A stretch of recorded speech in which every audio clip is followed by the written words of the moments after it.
Bonjour, je suis Eric de la chaîne des tutoriels d'Enrico78, technicien en micro-réseau. Je vous propose des tutos dans le domaine de l'informatique à la portée de tous, en vulgarisant le plus possible les termes techniques employés. Nous allons aborder dans cette vidéo sur le sujet qu'est-ce que c'est l'XMP plutôt, et pourquoi il est important pour les performances de votre RAM et comment l'activer à la RAM dans le BIOS. Donc restez jusqu'à la fin de cette vidéo, je vous proposerai d'autres vidéos qui pourraient vous intéresser, même thème varié. Bien sûr, avant tout comme ça, si vous aimez mes vidéos, je vous propose de cliquer sur la cloche et de me mettre un pouce bleu pour m'encourager, ça me fera plaisir en plus et faire vivre ma chaîne. Et pour les nouveaux, de vous abonner afin de pouvoir être informé de toutes nouvelles vidéos publiées. Que signifie XMP? Lorsque vous installez de la mémoire dans votre ordinateur, fixe ou portable, il existe un jeu de vitesse, timing, standard, qui définira les performances de votre mémoire. Ce standard s'appelle JEDEC. C'est pourquoi la vitesse de mémoire DDR4 et DDR5 sont au format DDR4 2130 ou DDR4 2666. Et DDR5 4800. Cette vitesse sont standardisées et tous les fabricants de mémoire s'y conforment. Le choix de la barrette dépend de plusieurs éléments. Donc la marque, la référence, la fréquence et la latente. Latente, c'est ce que vous voyez le plus souvent. Vous trouvez un site web où ça en parle. Donc le choix des marques dépend des barrettes. Donc selon la marque, par exemple si on prend Conserve Urgence, 32 Go, vous voyez DDR4. Ça, c'est la fréquence. Donc la référence, c'est ici, vous l'avez ici, la référence. D'accord? C'est à la DDR4 à 3600 MHz et c'est le 16. Plus ce chiffre-là est petit, plus le temps de latence, le temps de rapidité est meilleur. D'accord? En dehors des standards JEDEC, des profils de performance supplémentaires sont disponibles sur certains modules de mémoire, selon votre système ou les fournisseurs de votre carte. Ces fonctions sont appelées aussi XMP, pour External Memory Profile, initialement créé par Intel, ou donc chez AMD, ESPO, pour dire Extended Profile for Overclocking, initialement créé par AMD. Et sont utilisés par tous les fabricants proposant des mémoires haute performance pour ordinateurs de bureau, en fonction des composants et de la plateforme exacte utile. Ces profils permettent d'atteindre des vitesses plus élevées ou restaurent des performances en cas d'overclocking de la mémoire à des vitesses plus lentes au niveau du système. Lorsque vous achetez de la mémoire compatible XMP ou ESPO, vous devez également vous équiper d'une carte mère compatible XMP ou ESPO. Quand on dit XMP pour AMD, ESPO, XMP pour Intel et ESPO pour AMD, et d'un processeur capable de prendre en charge bien sûr la vitesse de la mémoire. En règle générale, les profils doivent être activés manuellement depuis les paramètres du BIOS ou de l'EFI. Vous avez plusieurs modèles. Vous avez Azure, les BIOS Azure. Vous voyez, quand vous allez dessus, il faut retrouver la touche qui vous permet d'accéder. Comme vous pouvez le voir, on le voit marqué quelquefois par défaut, c'est F5. Vous allez voir, pour le boot menu, vous voyez, c'est F8. Vous verrez, pour accéder au BIOS, c'est soit le F2, soit F12, soit échappe, soit aussi la touche F10. Vous le verrez marqué, c'est en bas de... Donc vous avez donc les BIOS Azure. Quand vous allez rentrer dedans, vous l'activez, vous verrez votre mémoire augmenter. Vous avez dans les BIOS MSI, c'est un autre modèle. Donc les CMP, vous voyez, quand on revient un peu en arrière, on voit bien que là, c'est pas le même nom qu'on peut voir apparaître. D'accord? On le voit ici. XMP, là, c'est encore... Là, on voit bien les XMP, autrement, on voit que c'est un Intel. On voit bien ici le processeur. On voit bien ici que c'est un processeur Intel. Et ici, on voit bien que c'est encore Intel. Mais vous verrez, c'est aussi, vous avez la même chose pour les AMD. Mais sauf que c'est pas marqué XMP, c'est marqué ESPO. D'accord? Donc, comment installer la mémoire XMP et ESPO? Bien sûr, pour accéder au BIOS, comme je vous ai dit tout à l'heure, vous avez plusieurs touches différentes, des modules de carte mère, selon les modules de modèles de carte mère et des fabricants. Vous avez la touche supprime, sup, soit la touche F2 ou la touche F12. Ils peuvent aussi y avoir la touche échappe sur certaines cartes mères. Pour ça, pour le voir, vous le voyez au moment où vous démarrez le PC, c'est très comment je pourrais dire? Vous le verrez apparaître, normalement c'est en bas ici c'est marqué. Vous le marquer en bas, c'est une fraction de seconde. Donc, regardez bien, en bas ou en haut, vous le verrez apparaître. D'accord? C'est là-dessus qu'il faut cliquer assez rapidement. Et on voit bien sur certaines fenêtres, il vous dit à quel endroit pour aller dessus, pour accéder, etc. D'accord? Et bien sûr, quand vous avez modifié là l'SMP ou l'ESPO, quand vous aurez activé, pour quitter ça, vous faites Save Exist, comme vous pouvez voir, c'est la touche F10. Ça vous permet de sauvegarder. Vous voyez, sur les touches du clavier, soit c'est la touche échappe, la touche Supr, vous l'avez là, et vous l'avez aussi ici, la touche Supr, F12, quelquefois ça peut être F10, et j'ai rencontré, et F2. Pour ça, il faut regarder dès le départ de démarrage du PC. Vous le verrez apparaître. Ça peut être aussi marqué dans la commentateur, dans l'utilisation de votre carte mère. D'accord? Si vous l'avez fabriqué vous-même. Qu'est-ce qu'on peut, si ça devait ne pas fonctionner?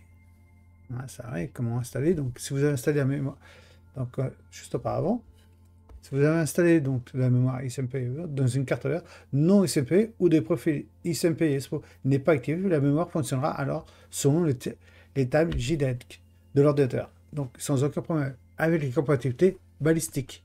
Cela signifie que la vitesse de la mémoire peut être abaissée au palier inférieur. Par exemple, si vous avez pris une barre de mémoire à 3600 MHz, peut-être à 3000 MHz, voire en dessous. Donc, une paire de modules balistiques Elite, par exemple DDR4 de 3000, peut fonctionner à la vitesse de 2400 en DDR4. Si c'est une barrette de DDR4. D'accord? Si le profil XMP ne sont pas activés. Ou alors à 3000, mais avec une latence plus faible.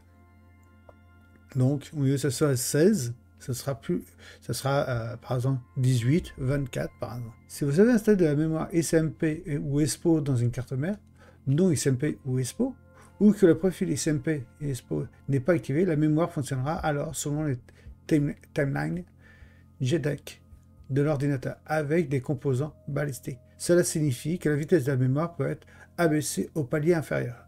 Donc par exemple, si vous prenez une paire de modules balistiques Elite DDR4 par exemple à 3000 MHz avec 16 de latente, CL16, peut fonctionner à des vitesses DDR4 à 2600 si le profil XMP ne sont pas activés, ou alors à 3000, mais avec une latente plus faible, donc 18 par exemple au lieu de 16. Pour les modules DDR5, le door locking au niveau des systèmes dû à la combinaison entre le BIOS, processeur et mémoire peut par exemple entraîner de l'exécution d'une mémoire DDR5 à 4800 si la vitesse du DDR5 est à 4000, jusqu'à ce que le profil XMP soit activé.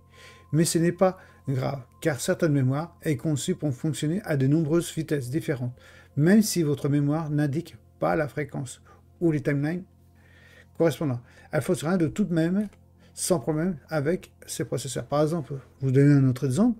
Vous avez acheté une barre de mémoire qui tourne à 3200 MHz, l'autre une barre de mémoire à 2400, et ben ça va se baser, automatiquement la 3200 va se baser sur le 2400. Quand vous achetez des barres de mémoire, prenez les mêmes, identiques, même marque, même latente, même vitesse, pour pas avoir un problème de compatibilité qui peut se faire sentir. D'accord? Et bien sûr, si vous upgradez votre carte mère, rajoutez les mêmes barrettes de mémoire, les mêmes modèles, etc., même marque, etc. Donc, des fonctionnalités équivalentes avec des noms différents, tels que DocCP pour certaines cartes mères, Azure ou WebCP pour certaines cartes mères Gigabyte, peuvent également utiliser des profils de performance améliorés lorsqu'elles sont activées. Ça, c'est à vérifier, mais à tester. Si vous voyez que ça ne marche pas, revenez en arrière. Quand un bug se dévoile après une activité ICG, soit on essaie dans le BIOS de la désactiver, ou faire un clé CMOS où on enlève la pile de la carte mère pendant 15 secondes environ et débranchez tout câble d'alimentation. Mais ça, vous débranchez tout ça pendant 15 secondes environ. Vous remettez tout, ça va remettre en place par défaut la configuration de votre carte mère. Automatiquement, l'ICMP sera désactivé. Bien sûr, pour accéder au BIOS, vous avez plusieurs touches différentes du modèle, comme je vous ai. Donc, carte mère de fabricant, vous avez la touche. Donc, comme je vous expliquais, SUP, la touche F2, etc., etc. Selon les modèles.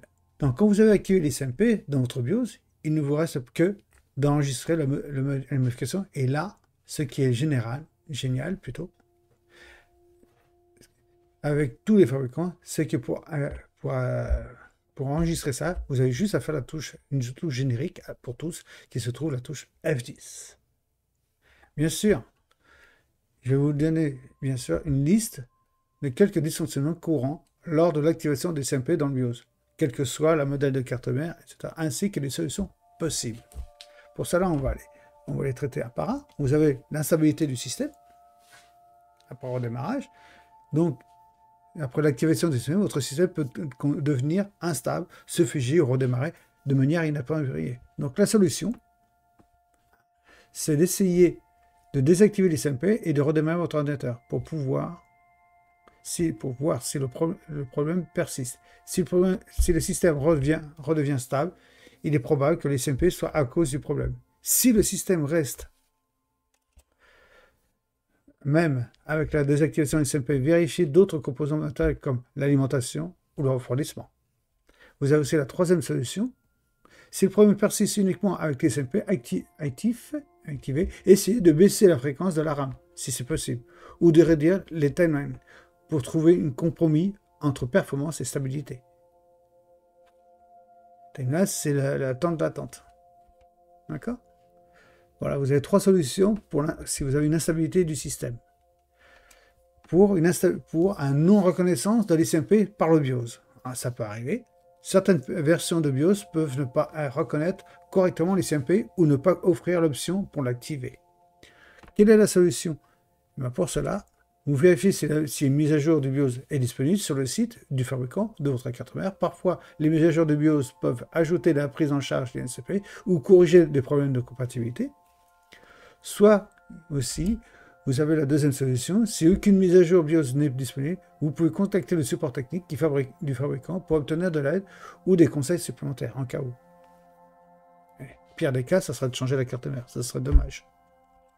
Ou le problème de compatibilité avec d'autres composants, ça peut arriver. L'activation du CMP peut entraîner des conflits de compatibilité avec d'autres composants matériels de votre système. C'est pour ça que je vous disais, quand vous prenez les deux barrettes de mémoire, prenez les mêmes.